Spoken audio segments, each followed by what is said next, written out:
이 남자, 자기 눈을 담보로 회사를 살리겠다고 했습니다. 그리고 그걸 본 여자는 분노했죠. 그 한 장면이 태풍 상사의 모든 서사적 비밀을 품고 있습니다. 오늘 그 장면을 완전히 해부합니다. 그리고 7화 이후 어떤 폭풍이 몰아칠지 지금 바로 알려드릴게요. 그 전에 지난번 영상의 제 예측이 어땠는지 아세요? 제 예측이 대부분 맞았습니다. 첫 번째는 진성규는 배신이 아니라 IMF의 피해자일 거라고 예상했었죠. 공장이 부도 위기에 처해 있었고 회사를 살리기 위해 어쩔 수 없이 태풍을 배신할 거라고 예측한 게 맞았습니다. 두 번째는 태풍이는 그 상황에 어떻게 했을까요? 여기서 태풍의 진가가 드러날 거라고 했었죠. 태풍은 오히려 박윤철을 도와주고 함께 위기를 극복할 방법을 찾아갑니다. 결국 두 사람은 더 깊은 신뢰 관계를 맺게 되고 휴박 거래는 더 큰 거래로 발전할 거란 예측도 맞았습니다. 세 번째는 표바코의 복수. 정확히는 표바코의 복수가 아니었고 표바코의 아들 표현준이 복수를 하는 거였죠. 휴박 안전화가 해외 수출 계약을 성사시켰지만 수출을 못하게 막아버리죠. 반만 맞은 걸로 할게요. 그리고 정찰원과 표바코가 손잡고 태풍이를 방해할 거란 예측은 완전 빗나갔습니다. 정찰원은 부산의 상징인 의리가 최고인 캐릭터로 태풍이에게는 최고의 조력자였습니다. 앞으로도 든든한 조력자이길 바랍니다. 혹시 모르죠. 나중에 진짜로 뒤통수를 치는 장면이 나올지도. 네 번째, 희규에게 놀라운 제안을 한다. 희규가 미선의 동생일 거라는 예측은 제대로 빗나갔습니다. 하지만 놀라운 제안을 한다는 건 맞았습니다. 그게 눈알 담보일 줄은 저도 예상 못했지만요. 그리고 오미선과의 로맨스, 이건 모든 시청자분들이 예상하고 있었다고 생각합니다. 이 정도면 제 예측이 나쁘지 않았다고 생각합니다. 오늘 영상 끝까지 시청해 주시고 다음 주에는 또 얼마나 맞았는지 지켜봐 주세요. 지금부터 태풍 상사의 모든 것을 파헤쳐 보겠습니다. 구독과 좋아요 꼭 눌러주세요. 먼저 태풍 상사가 왜 하필 1997년 IMF 시대를 배경으로 했을까요? 단순히 복고 감성 때문일까요? 아닙니다. IMF는 이 드라마에서 절대적 서사 동력입니다. 1997년 대한민국은 국가 부도 위기를 맞았습니다. 아무리 열심히 일해도, 아무리 성실히 해도 하루아침에 회사가 무너지고 가정에 파탄 나던 시대. 이 시대에 기업이 망한다는 건 단순히 돈을 잃는 게 아니에요. 가족의 명예가 무너지고 생존권이 위협받고 모든 게 끝난다는 겁니다.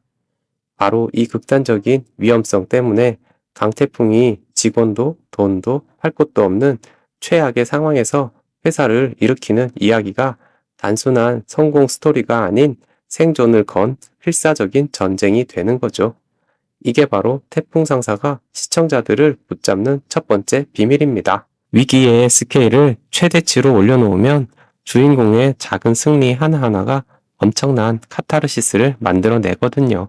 그리고 여기에 한국 드라마의 전통적인 통속극 공식, 그러니까 재벌가의 악연, 세대를 잇는 복수극이 결합되면서 이 드라마는 완벽한 중독성을 갖추게 됩니다.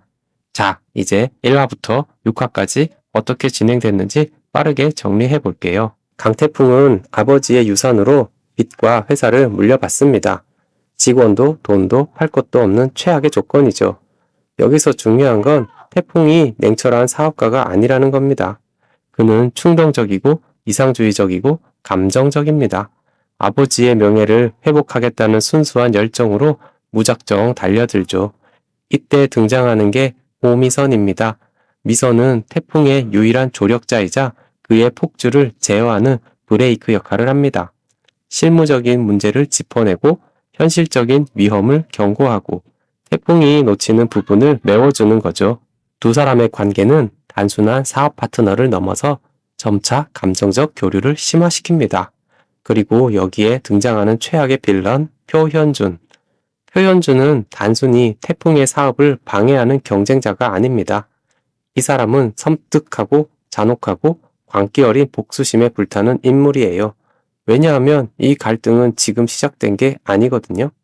강태풍의 아버지와 표현준의 가문은 80년대부터 사업을 하며 오래된 악연을 쌓아왔습니다. 그리고 표현준은 강태풍 아버지의 임종 시점을 악의적으로 이용해서 태풍이 아버지의 마지막을 지키지 못하게 만들었어요. 이건 비즈니스 경쟁을 완전히 넘어선 개인적인 원한이자 복수극입니다. 표현준의 최종 목표는 뭘까요? 단순히 태풍을 사업적으로 이기는 게 아니에요. 그를 완전히 파멸시켜서 감옥까지 보내는 겁니다. 이 집요한 악의가 드라마에 강력한 긴장감을 만들어내죠. 자, 그리고 이렇게 초반부가 진행되면서 태풍은 안전화 수출이라는 첫 사업 아이템에 모든 걸 걸게 됩니다. 그리고 드디어 6화. 많은 분들이 6화 진짜 미쳤다고 하셨는데 정확히 무슨 일이 있었을까요? 6화는 크게 두 가지 파국이 동시에 터집니다. 첫 번째, 안전화 선적 거부 사태. 태풍은 간신히 안전화 수출 계약을 따냈고 이제 배에 싣기만 하면 되는 상황이었어요. 그런데 배가 화물 인수를 거부합니다. 왜? 표현준이 태풍 상사를 선사 블랙리스트에 올렸거든요. 단 이틀 안에 대체 선박을 찾아야 하는데 이건 사실상 불가능합니다. 태풍은 절망적인 상황에서 오미선과 함께 부산 어시장까지 내려가요. 그리고 어부가 태평양에서 잡은 고기라고 말하는 걸 듣고 갑자기 영감을 얻습니다. 원양어선을 쓰면 되지 않을까? 완전히 무모한 발상이죠. 태풍은 심해 원양어선 선장을 찾아가서 간곡하게 부탁하지만 결국 거절당합니다. 이 장면이 중요한 이유가 뭘까요? 태풍의 충동적인 영웅주의가 현실의 벽에 부딪히는 순간이거든요. 열정만으로는 안 된다는 걸 깨닫는 순간, 이게 바로 태풍이 진짜 사업가로 성장하기 위한 첫 번째 성장통입니다.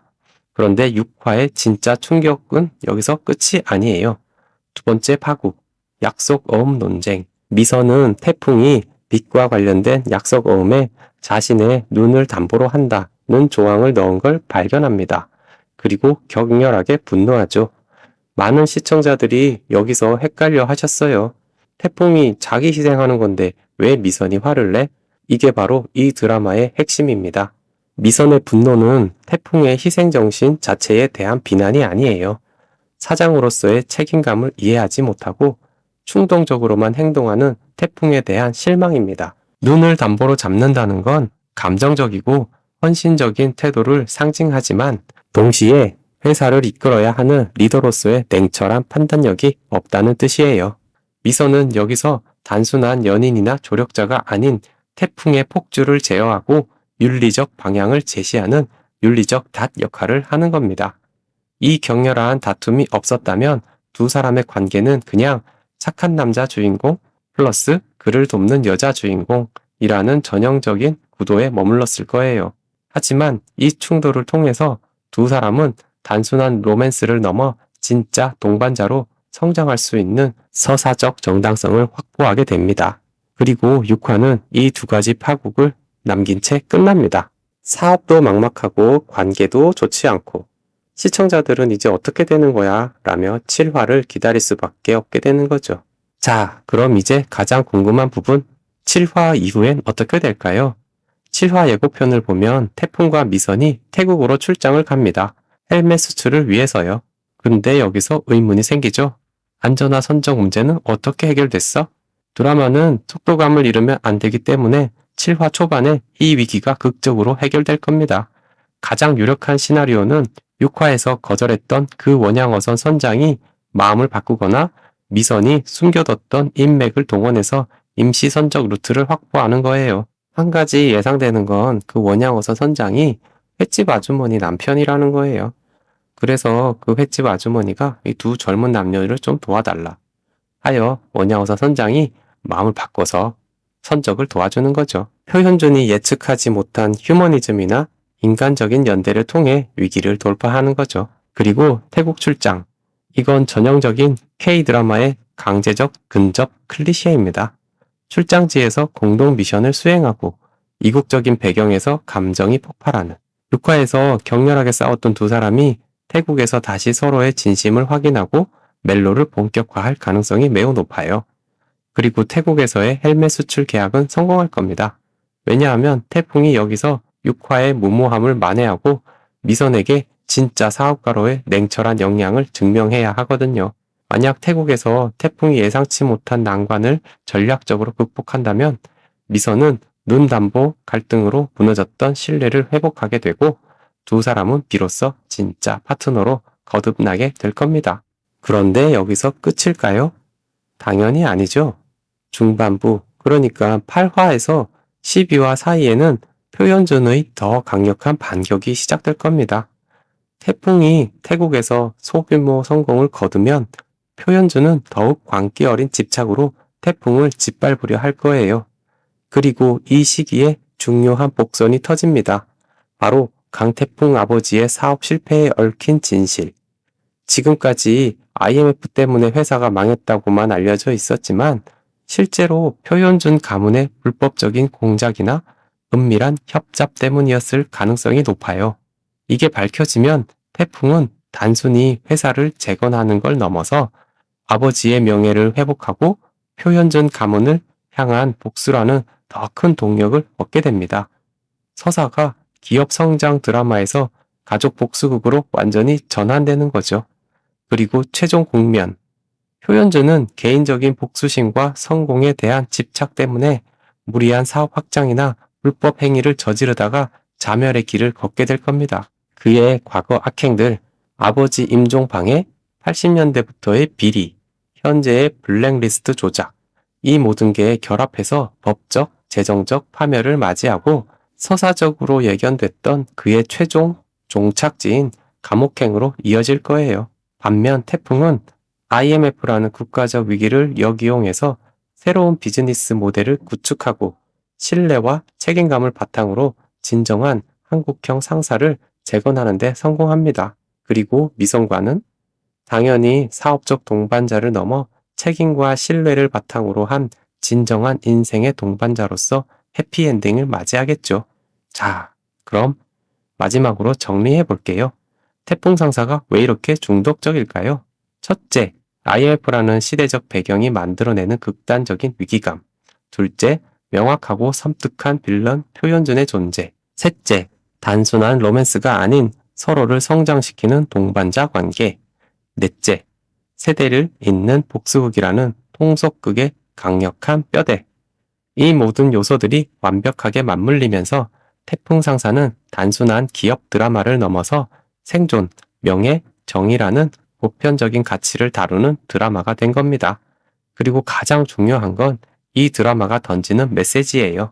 냉정한 자본주의 논리가 지배했던 1990년대 후반의 암울함 속에서도 인간적인 가치와 신뢰를 지켜낸 자만이 진짜 성공을 거둘 수 있다는 것. 6화의 클라이맥스는 태풍에게 냉철함과 책임감을 요구했고 7화의 태국 출장은 이 위기를 봉합하고 새로운 기회를 창출하는 돌파구가 될 겁니다. 그리고 중반부와 후반부는 표현준 가문과의 복수극을 통해 단순한 경제적 승리를 넘어선 명예회복과 정의 구현을 목표로 서사를 완성해 나갈 거예요. 강태풍의 성장은 단순한 재기에 그치지 않고 IMF 시대가 요구했던 윤리적 리더십의 표본이 될 겁니다. 여러분, 오늘 태풍 상사의 6화까지를 완벽하게 해부해 봤는데요. 이 영상이 드라마를 더 재밌게 보는데 도움이 되셨으면 좋겠습니다. 앞으로 7화, 8화가 어떻게 전개될지, 제 예측이 맞을지 틀릴지도 함께 지켜봐 주세요. 만약 이 영상이 도움이 되셨다면 좋아요와 구독을 부탁드리고요. 댓글로 여러분의 생각도 들려주세요. 표현준 진짜 감옥 갈까? 태국에서 두 사람 키스신 나올까? 뭐든 좋습니다. 다음에도 더 재밌는 드라마 분석으로 찾아뵙겠습니다. 그럼 다음 영상에서 만나요. 감사합니다.